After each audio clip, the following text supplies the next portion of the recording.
ओम शांति। आज हम 10/7/2023 की मुरली सुनेंगे। आज की मुरली का सार है कि शिव बाबा हम बच्चों को कहते हैं कि जब जब मैं इस धरा पे आता हूँ तो एक मानव देह को धारण करता हूँ, और वो मानव है ब्रह्मा बाबा जो हमारे समक्ष हैं। उनको आकर सबसे पहले बताते हैं कि तुम ही एक समय था, सतयुग था, तब श्री नारायण थे, लेकिन जन्म मरण में आते आते कलयुग अंत में पहुँचते तक तुम साधारण नर बन गए। अब ऐसा पुरुषार्थ करो कि नर से श्री नारायण बन जाओ। तो ब्रह्मा बाबा को बहुत जल्दी इस बात का निश्चय बैठ जाता है, और उस निश्चय के आधार पर वो पुरुषार्थ शुरू कर देते हैं, और वो पुरुषार्थ करके नर से श्री नारायण पद को जैसे यहाँ ही प्राप्त कर लिए हों, इस तरह से उनकी स्थिति, चाल चलन, व्यवहार, संपूर्ण व्यक्तित्व जो है उनका देवता के समान बन जाता है। फिर शिव बाबा हम सबको कहते हैं कि ये है ब्रह्मा, तुम्हारा रोल मॉडल है, ये आदर्श है, इनको फॉलो करो, इनके समान बनो।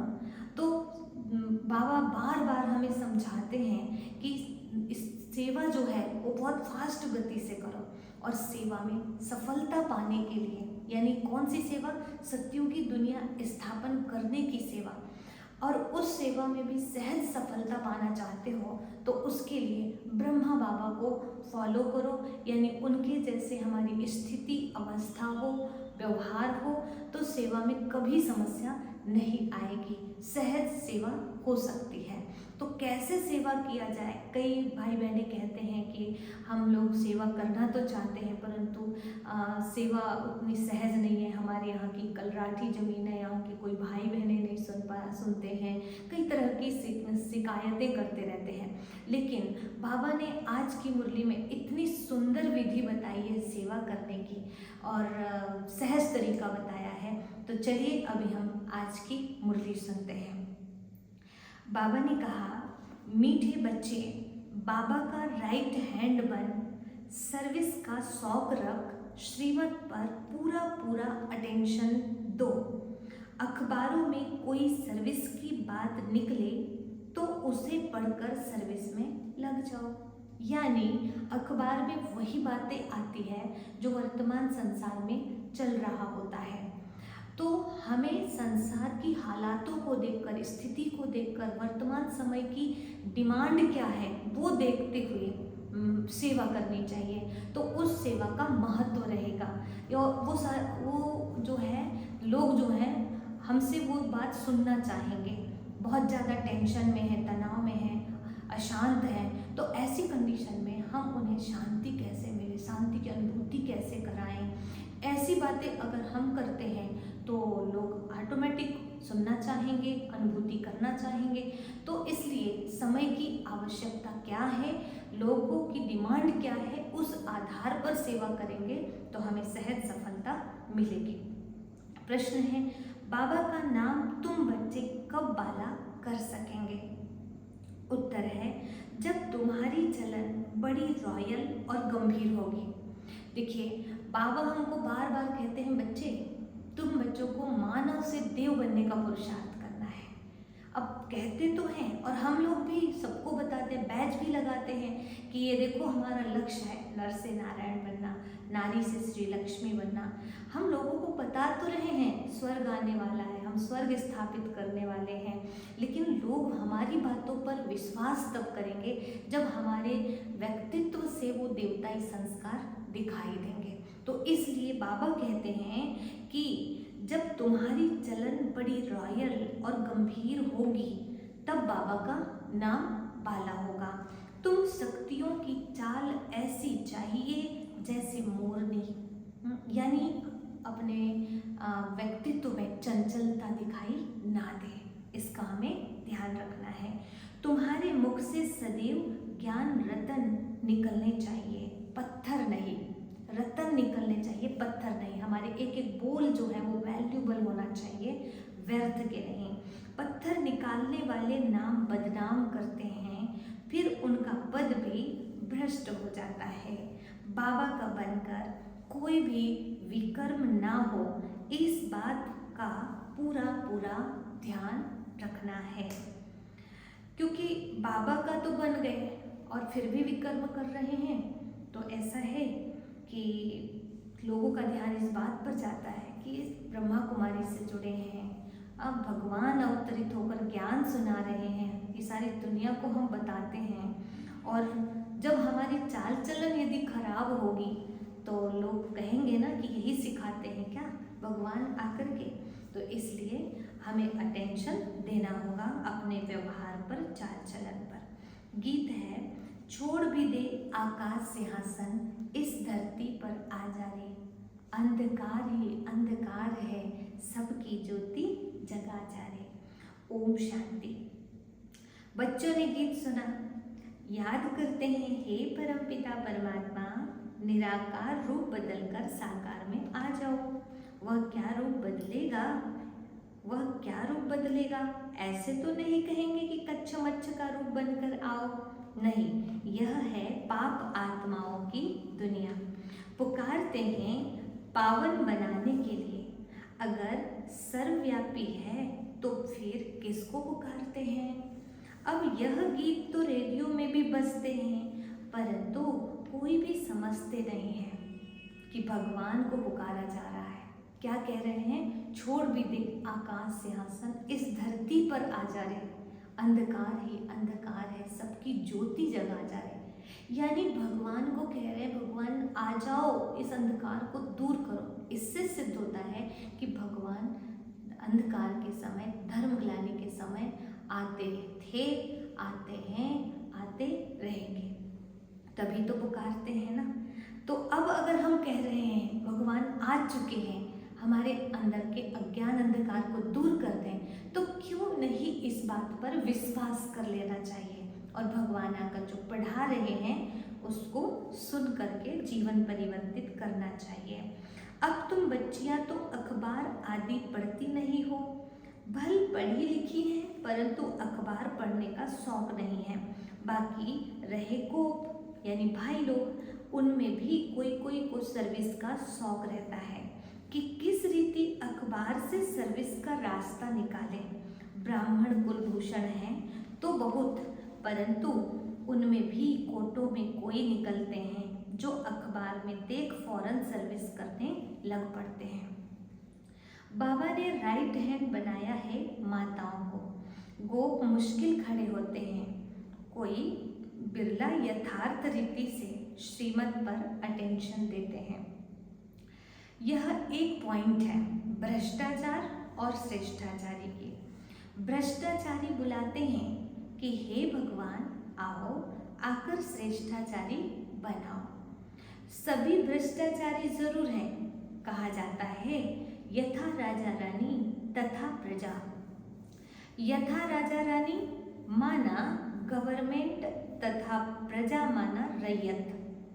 तो बच्चों को समझाया गया है कि भारत सदा श्रेष्ठाचारी था, स्वर्ग था, वहाँ पर राजा प्रजा सब श्रेष्ठाचारी थे।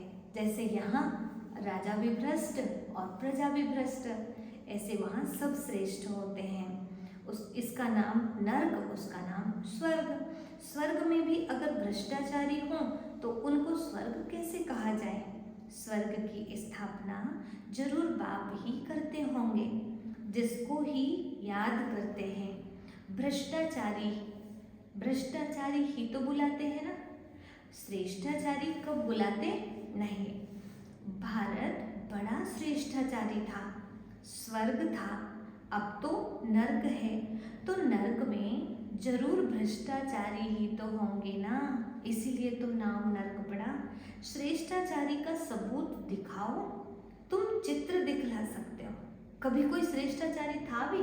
क्योंकि जब ऐसी बात करो स्वर्ग में सब अच्छे लोग होते हैं, तो सबके अंदर से यही बात निकलती कि सभी जो है एक ही समय पर सारे लोग एक जैसे या अच्छे ही लोग नहीं होते, अच्छे बुरे सब लोग होते हैं।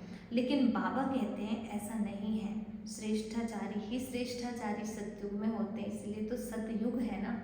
और भ्रष्टाचारी यहाँ राजा प्रजा सब है, इसलिए इसका नाम कलयुग है या नर्क है। तो लोग कहते हैं कि श्रेष्ठाचारी का सबूत दिखाओ, तो कौन सा सबूत दिखाएंगे हम?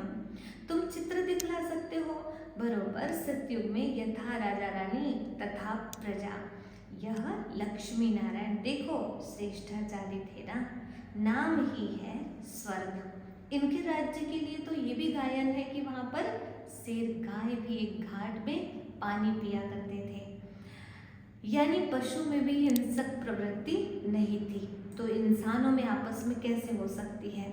तो नाम ही है स्वर्ग। द्वापर में ऐसे श्रेष्ठाचारी राजा रानियों के मंदिर बनाकर पूजा करते हैं, तो जरूर खुद भ्रष्टाचारी हैं। अपने को कहते भी हैं कि हम भ्रष्टाचारी हैं, कामी, क्रोधी, पापी हैं। आप सर्वगुण संपन्न हैं, देवताओं के आगे ऐसे गाते हैं। भारत में भ्रष्टाचारी श्रेष्ठाचारी की महिमा करते हैं। भ्रष्टाचारी राजाओं के पास श्रेष्ठाचारी देवताओं के मंदिर हैं, महिमा गाते रहते हैं, नमन वंदन पूजन करते रहते हैं। बाबा ने समझाया है, धर्म स्थापन करने अर्थ ऊपर से जो आत्माएं आती हैं वह जरूर सतो प्रधान श्रेष्ठाचारी ही तो होंगी ना। भल माया का राज्य है, परंतु पहले पहले आने वाले जरूर सतो प्रधान होंगे, तब तो उनकी महिमा होती है ना। फिर सतो रजो तमो में आते हैं। देवताएं भी श्रेष्ठाचारी थे, हरेक को सतो रजो तमो में आना ही है, भ्रष्टाचारी बनना ही है। अखबारों में पढ़ता है, कई संस्थाएं हैं जो भ्रष्टाचार को बंद करने का पुरुषार्थ करती हैं। अब श्रेष्ठाचारी देवताओं के मंदिर बनाए पूजा करते आए हैं। आप ही पूज्य श्रेष्ठाचारी थे, फिर आप ही पुजारी भ्रष्टाचारी, फिर पूज्य देवी देवताओं की बैठ पूजा करते हैं। यानी भगवान या शिव बाबा जब जब इस धरा पे आते हैं तो उस टाइम पर हम सब कैसे हो जाते हैं? भ्रष्टाचारी। और जब हम भ्रष्टाचारी हो जाते हैं तब बताते हैं कि तुम ही पूज्य थे और तुम ही पुजारी बन गए हो। लेकिन अब फिर से इतना पवित्र बनो, इतना श्रेष्ठ बनो कि पुजारी से पूज्य बन जाओ। तो अभी हम सबको क्या करना है? जल्दी से जल्दी ऐसा पुरुषार्थ करना है कि हम एकदम पूज्य देवी देवता पवित्र बन जाए। अभी तुम लिख सकते हो कि यथा राजा रानी तथा प्रजा, सतयुग में श्रेष्ठाचारी थे, वाइसलेस वर्ल्ड थी। बाद में फिर कलाएं कम होती है, भारत को नीचे आना ही है। यह खेल ही भारत पर है, इसी भारत में स्वर्ग और इसी में नर्क बनता है। आधा कल्प भारत श्रेष्ठाचारी था, सदा एक रस भी नहीं रहते। इससे ये समझ में आता है कि सबसे शुरुआत में अगर कोई देश था तो वो भारत, सतयुग में भी जो था वो भारत है, और अंत तक जो रहता है वो भारत है। और फिर से यहीं पर सतयुग की शुरुआत होगी, यानी ये कभी समाप्त नहीं होता है, अविनाशी खंड है भारत। 16 कला से 14 कला में तो आना ही है। धीरे धीरे कलाएं कम होती जाती हैं, तमो प्रधान बन पड़ते हैं। बाबा कहते हैं, जब जब अति भ्रष्टाचार होता है तब तब मैं आता हूँ। पतित को भ्रष्टाचारी, पावन को श्रेष्ठाचारी कहेंगे। यह तो बिल्कुल समझ की बात है। श्रीमद् भगवत कहा जाता है, श्रीमद् क्या करती है? वो तो श्रेष्ठ राजाओं का राजा बनाती है। भगवान की मत, श्री मत क्या बनाती है? राजाओं का राजा। यानी यहाँ के द्वापर युग से जो राजा हुए हैं उनके भी राजा कौन है? वो किसकी पूजा करते हैं? लक्ष्मी और नारायण जी, देवी देवताओं की। तो बाबा हमें राजाओं का राजा बना रहे हैं, इतनी उच्च कोटि की पढ़ाई है। कहते हैं, इन माया पर जीत पहनो तो तुम प्रिंस प्रिंसेस बनेंगे। भेंट करनी है क्राइस्ट से 3000 वर्ष पहले। भारत 16 कला संपूर्ण श्रेष्ठाचारी था। भारत सोने की चिड़िया था, यथा राजा रानी तथा प्रजा। स्वर्ग में सदा सुखी थे। फिर जब से ब्राह्मण राज्य शुरू होता है तो भ्रष्टाचारी बनने लगते हैं। खुद ही कहते हैं हमारे ऑफिसर्स में भ्रष्टाचार है।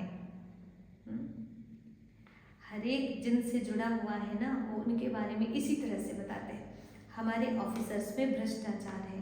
राजा रानी तो है नहीं, तो कहें प्रजा में, जो कहें प्रजा में भ्रष्टाचार है। यहाँ तो है ही प्रजा का प्रजा पर राज्य, यानी सब भ्रष्टाचार सब तरफ है, सब भ्रष्टाचारी हैं। पहले तो गवर्नमेंट श्रेष्ठाचारी बननी चाहिए, उनको कौन बनावे? अब तुम गरीब बच्चियां ही नंबर 1 श्रेष्ठाचारी बन रही हो।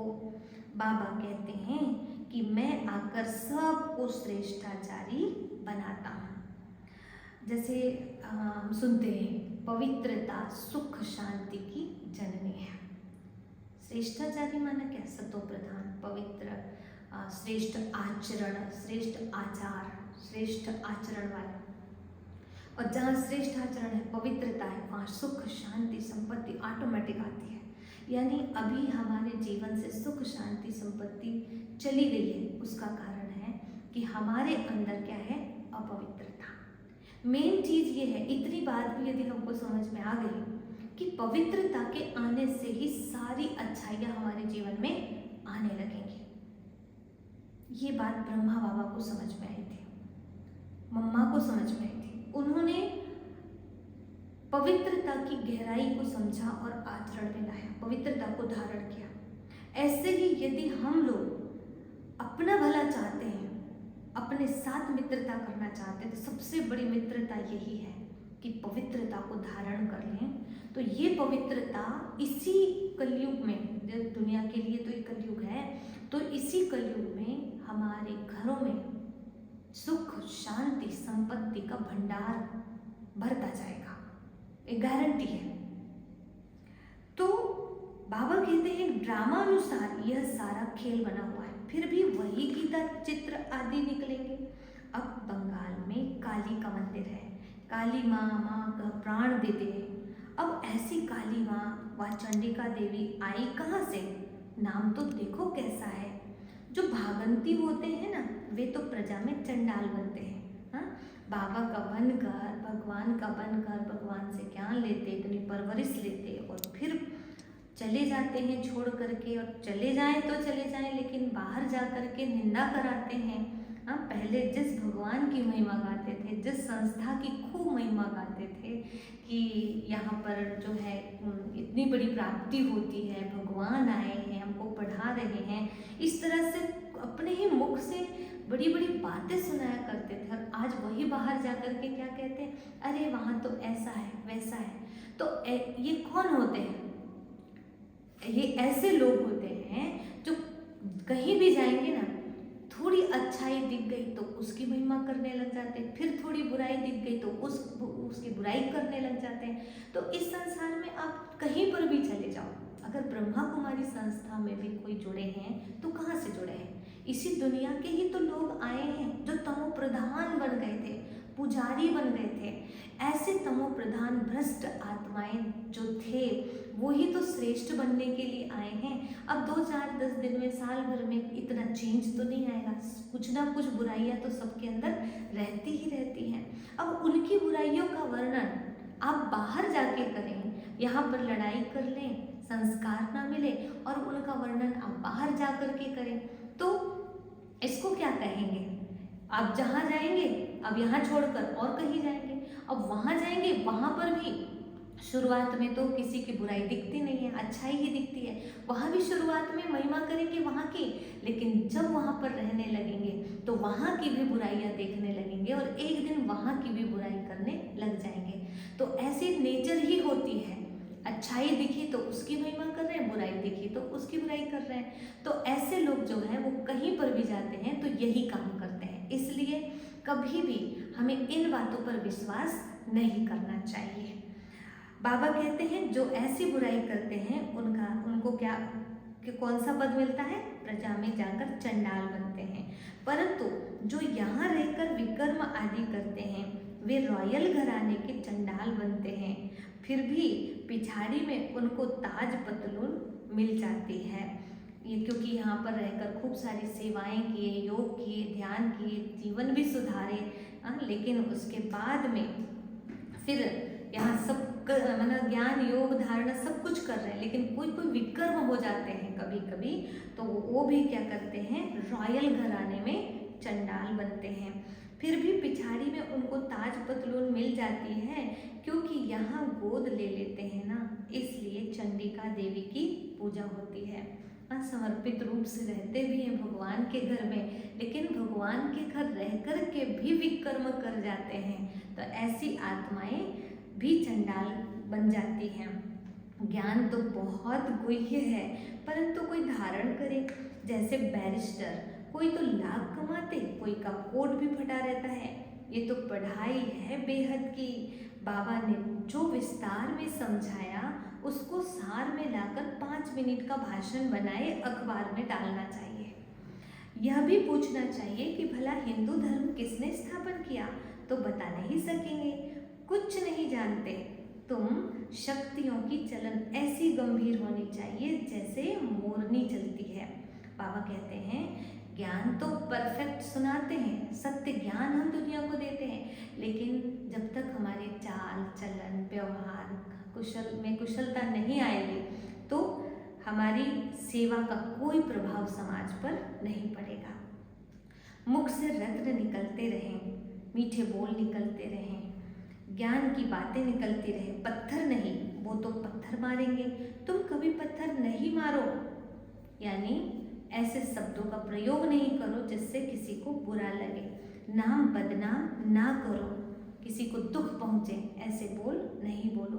अच्छा, मीठे मीठे सिकील थे बच्चों प्रति, माता पिता बाप दादा का याद प्यार और गुड मॉर्निंग। रूहानी बाप की रूहानी बच्चों को नमस्ते। हम रूहानी बच्चों की रूहानी बाप दादा को याद प्यार, गुड मॉर्निंग और नमस्ते। अभी मुरली पूरी नहीं हुई है, अभी रात्रि क्लास। यहाँ अच्छे बुरे मनुष्य हैं, है ना, अच्छे बुरे मनुष्य हैं। सत्युग में ऐसे अक्षर नहीं निकलेंगे, बुरा व पाप आत्मा अक्षर नहीं निकलेगा। वहाँ है ही वॉइसलेस वर्ड। वहाँ कभी किसी को ये बुरा है, ये पाप आत्मा है ऐसे नहीं बोलते हैं। बच्चे जानते हैं हम विश्व के मालिक थे। यह भारत जो देवी देवताओं का राजस्थान था अब पुराना है। मनुष्य नहीं जानते हैं यह है संगम युग। अब यहाँ से लंगर उठाया हुआ है, हम इस दुनिया से पार जाते हैं। अब हमारा लंगर उठ चुका है, यानी हम यहाँ से रवाना हो चुके हैं पुरानी दुनिया से। अब हम जा रहे हैं सतयुग की तरफ, और सतयुग की तरफ जाना मतलब सतयुगी संस्कार धारण करने लगे हैं और कलयुगी संस्कारों को छोड़ते जा रहे हैं, पीछे छोड़ते जा रहे हैं, आगे बढ़ते जा रहे हैं दिव्य गुणों की धारणा करते करते करते। लेकिन कभी कभी क्या होता है और कलयुगी संस्कार आ जाता है, यानी फिर से कितना पीछे आ जाते हैं, तो हम कितना सारा पुरुषार्थ करके आगे निकल जाते हैं, फिर गलती करके पीछे आ जाते हैं। तो ऐसा नहीं होना चाहिए, हर प्रतिदिन आगे आगे और आगे बढ़ना चाहिए। तो बाबा कहते हैं हम इस दुनिया से पार जाते हैं। अब यहाँ से लंगर उठाया हुआ है, हम इस दुनिया से पार जाते हैं। खिवैया है ना, नैया को पार ले जाते हैं। बच्चों की बुद्धि में है, बहुत धक्के खाए हैं, भक्त नहीं जानते हैं हम धक्का खाते हैं, वो तो दूर दूर जाते हैं। तुम बच्चों को सिर्फ याद करना है, ऐसे नहीं कि हम याद करते थक जाते हैं, परंतु माया विघ्न डालती है। आत्मा ही परमात्मा की आशिक होती है, यह कोई नहीं जानते। परमात्मा माशूक है, तो बच्चों में भी कोई बहुत आशिक है, माशूक को याद करते हैं। पुरुषार्थ करना है, हम निरंतर याद करते रहें। सिमरन अक्षर भी भक्ति मार्ग का है, हम बाबा को याद करते हैं। प्रवृत्ति मार्ग का अक्षर क्या है? याद। और भक्ति मार्ग का अक्षर क्या है? सिमरन। और हमारा क्या है? याद। बहुत मीठा भी है। कहते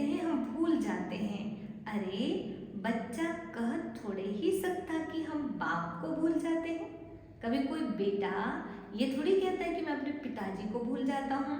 याद तो बहुत अच्छी है, अपने से बातें करनी चाहिए। तुम माता पिता के सन्मुख बैठे हो, खुशी भी होनी चाहिए। जिसके लिए कहते थे तुम मात पिता हम बालक तेरे, बरोबर हम वर्षा पा रहे हैं। और क्या कहते, तुम्हारी कृपा से सुख घनेरे। तो भगवान से जो सुख घनेरे मिलते हैं, यानी भगवान से सुख संपत्ति सब कुछ मिलता है। तो बरोबर अभी हम माता पिता का अनुभव भगवान से, शिव बाबा से कर रहे हैं और उनसे हमें प्रॉपर्टी मिल रही है। याद की ही मेहनत है, तुम्हारी बहुत आमदनी है, बहुत बड़ी प्राप्ति है, लेकिन क्या करना है, सिर्फ चुप रह करके बाबा को याद करना है। अच्छा, तुम ब्राह्मण बच्चों बगैर किसको भी यह पता नहीं है कि संगम युग कब होता है। इस कल्प के संगम युग की महिमा बहुत है। बाबा आकर राजयोग सिखलाते हैं। सतयुग के लिए तो जरूर संगम युग ही आएगा। हैं भी मनुष्य, उनमें कोई कनिष्ठ कोई उत्तम है, उनके आगे महिमा गाते हैं। आप पुरुषोत्तम हो, हम कनिष्ठ हैं। देखो बाबा क्या कह रहे हैं, सतयुग आने वाला है और कलयुग जाने वाला है, उसके बीच में क्या है, संगम। उसको कहा सतयुग के लिए तो जरूर संगम युग आएगा। अब संगम में क्या होगा, इधर है कनिष्ठ और इधर है उत्तम पुरुष, तो इस बीच में क्या बनते हैं हम, पुरुषोत्तम। साधारण मनुष्यों से उत्तम पुरुष, पुरुष से साधारण पुरुष से उत्तम पुरुष बनते हैं हम। कहाँ, संगम युग में। तो अभी हम बीच में हैं, ये हमारे सुधार का समय है, ऊपर उठने का समय है। उनके आगे महिमा गाते हैं, आप पुरुषोत्तम हो, हम कनिष्ठ हैं। आप ही बताते हैं कि मैं ऐसे हूँ ऐसे हूँ। अभी सब लोग क्या कहते हैं, खुद को ही कहते हैं मैं मूर्ख हूँ, कामी हूँ। तो बाबा कहते हैं अभी इस पुरुषोत्तम संगम युग को तुम ब्राह्मणों बगैर कोई भी नहीं जानते हैं। इनकी एडवर्टाइज कैसे करें जो मनुष्यों को पता पड़े। संगम युग पर भगवान ही आकर राजयोग सिखलाते हैं। तुम जानते हो हम राजयोग सीख रहे हैं। अभी ऐसी क्या युक्ति रचें जो मनुष्यों को मालूम पड़े, परंतु होगा धीरे धीरे। अभी समय पड़ा है, पर ये बात तो बहुत पहले बोला था बाबा ने। जब ब्रह्मा बाबा थे तब की बात है ये, कि अभी तो बहुत समय पड़ा है। बहुत गई थोड़ी रही, थोड़ी भी अब जाए। हम कहते हैं तो मनुष्य जल्दी पुरुषार्थ करें, नहीं तो ज्ञान सेकंड में मिलता है, जिससे तुम उसी समय सेकंड में जीवन मुक्ति पा लेंगे। परंतु तुम्हारे सिर पर आधा कल्प के पाप हैं, वह थोड़े ही सेकंड में कटेंगे। बाबा क्या कह रहे हैं कि थोड़े समय में ही कुछ नहीं होगा, जितना लंबे समय का पुरुषार्थ करेंगे, लंबे समय से हम योग लगाएंगे, क्योंकि लंबे समय से जन्म मरण में आते आते आत्मा में पापों की लेप चढ़ी पड़ी है। इतने सारे विकर्म हैं जिसके बोझ में हम दबे पड़े हैं, इतनी समस्याएं हैं, उसका यही तो कारण है। तो इन विकर्मों को, पापों को योग बल से चुकतू करना है। तो जितना जल्दी हम बाबा को पहचान लें, योग करें, तो ज़्यादा बेहतर है, लास्ट में कुछ नहीं हो पाएगा।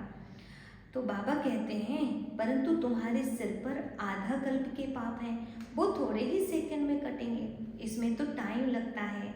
मनुष्य समझते हैं अभी तो समय पड़ा है, अभी हम ब्रह्मा कुमारियों पास क्यों जाएं, तकदीर में नहीं है तो लिटरेचर से भी उल्टा उठा लेते हैं। कोई मुरली से उल्टा उठा लेते हैं, कोई लिटरेचर से उल्टा उठा लेते हैं। अब तकदीर में ही नहीं है तो यहाँ की बातों का उल्टा प्रचार भी करते हैं और उनकी बातें उठा करके इस ज्ञान से वंचित रह जाते हैं। तुम समझते हो यह पुरुषोत्तम बनने का युग है, हीरे जैसा गायन है ना, फिर कम हो जाता है। क्या कहते हैं, तूने रात गवाई सोए के, दिवस गवायो खाए के, और हीरा जन्म अमोल था वो भी कौड़ी बदले जाए। इसका अर्थ ये कि सत्युग त्रेता रूपी दिन खा के गवाया, दोपहर कलयुग रूपी रात सो के गवाया, और अब कलयुग और सत्युग के बीच का जो संधि काल संगम युग था, ये कमाई का था, हीरे जैसा जन्म अमोलक कौड़ी बदले जाए। ये हीरे जैसा जन्म था, उसको भी कौड़ियों के पीछे, धन कमाने के पीछे, भौतिक सुख सुविधाओं को पाने के पीछे हमने न योग किया, न ध्यान किया, न ज्ञान किया। तो इसलिए आज आवश्यकता है कि संगम युग को व्यर्थ ना गंवाएं। तो बाबा कहते हैं गोल्डन एज, सिल्वर एज, और ये संगम युग है डायमंड एज, सतयुग है गोल्डन एज। यह तुम जानते हो, स्वर्ग से भी यह संगम अच्छा है, हीरे जैसा जन्म है, अमर लोक का गायन है ना, ये स्वर्ग से भी अच्छा समय है, संगम का समय, देवता बनने का समय है। तो ये डायमंड युग को गंवाना नहीं है। फिर कम होता जाएगा तो यह भी लिख सकते हो, पुरुषोत्तम संगम युग है डायमंड, और सतयुग है गोल्डन, और त्रेता है सिल्वर। यह भी तुम समझा सकते हो, संगम पर ही हम मनुष्य से देवता बनते हैं। 8 रत्नों की अंगूठी बनाते हैं तो डायमंड को बीच में रखा जाता है, संगम का शो होता है। संगम युग है ही हीरे जैसा, हीरे का मान संगम युग पर है। योग आदि सिखलाते हैं जिसको स्पिरिचुअल योग कहते हैं, परंतु स्पिरिचुअल तो फादर ही है, रूहानी फादर, और रूहानी नॉलेज संगम पर ही मिलती है। मनुष्य जिनमें देह अहंकार है वह इतना जल्दी कैसे मान जाएंगे? हाँ, गरीब आदि को समझाया जाता है। हमने एक चीज़ देखा है, कई लोगों की ऐसी मेंटालिटी होती है कि वो कोई भी बात सुनते हैं नई बात की तो सोचते हैं, समझते हैं, ठीक नहीं लग रहा है तो ठीक है करके छोड़ के चले जाते हैं। लेकिन कई लोग ऐसे होते हैं कि मानो उस बात को सुनते समझते ही नहीं और पहले विरोध करना शुरू कर देते हैं। तो हमें सदैव इन बातों का ध्यान रखना चाहिए कि संसार में कोई भी चीज़ आई है तो जरूर उसमें कुछ तो ऐसी बात है जो संसार के लिए वो ज़रूरी है। तो कभी भी विरोध ना करके, देह अहंकार को समाप्त करके हमें बातों को सुनना समझना चाहिए, नहीं तो वंचित रह सकते हैं हम बहुत बड़ी प्राप्ति से। गरीब आदि को समझाया जाता है तो यह भी लिखना है, संगम युग इज डायमंड, उनकी आयु इतनी, सतयुग गोल्डन एज, तो उनकी भी आयु इतनी। शास्त्रों में भी स्वास्तिका निकालते हैं, तो तुम बच्चों को भी यह याद रहे तो कितनी खुशी रहनी चाहिए। स्टूडेंट्स को खुशी होती है ना, student life is the best life. यह तो सोर्स ऑफ इनकम है, यह है मनुष्य से देवता बनने की पाठशाला। बाबा कहते हैं कि स्टूडेंट लाइफ जो होती है वो सबसे बेस्ट लाइफ होती है। और अभी हम तो भले बुजुर्ग भी हो गए हैं, लेकिन हम सब क्या करते हैं, डायरी पेन लेकर बैठते हैं, रोज सेंटर को यूनिवर्सिटी समझ करके आते हैं पढ़ने के लिए और पढ़ाई करते हैं। और यही पढ़ाई सोर्स ऑफ इनकम बन जाती है, हमारी कमाई का आधार बन जाती है, जिसमें यहाँ भी कमाई होती है और भविष्य में भी कई जन्मों के लिए होती है। देवताएं तो विश्व के मालिक थे, यह भी तुमको मालूम है, तो अथाह खुशी होनी चाहिए, इसलिए गायन है। अतीन्द्रिय सुख गोपी वल्लभ के गोप गोपियों से पूछो। टीचर अंत तक पढ़ाते हैं तो उनको अंत तक याद करना चाहिए। भगवान पढ़ाते हैं और फिर भगवान साथ भी ले जाएंगे, तो बाप बन करके हमें पालना भी देते हैं शुरुआत में, फिर टीचर बनकर इस सृष्टि के आदि मध्य अंत की पढ़ाई पढ़ाते हैं, सच्चाई बताते हैं हमारी खुद की, भगवान की, और सृष्टि चक्र कैसे फिरता उसकी, और फिर लास्ट में हमारी सदगति भी कर देते हैं, तो वही हमारे सदगुरु भी बन जाते हैं। तो बाबा कहते हैं, पुकारते भी हैं लिबरेटर गाइड, दुख से छुड़ाओ। सतयुग में दुख होता ही नहीं, कहते हैं विश्व में शांति हो। बोलो आगे कब थी, वो कौन सा युग था जिसको पता नहीं है, किसको पता नहीं है।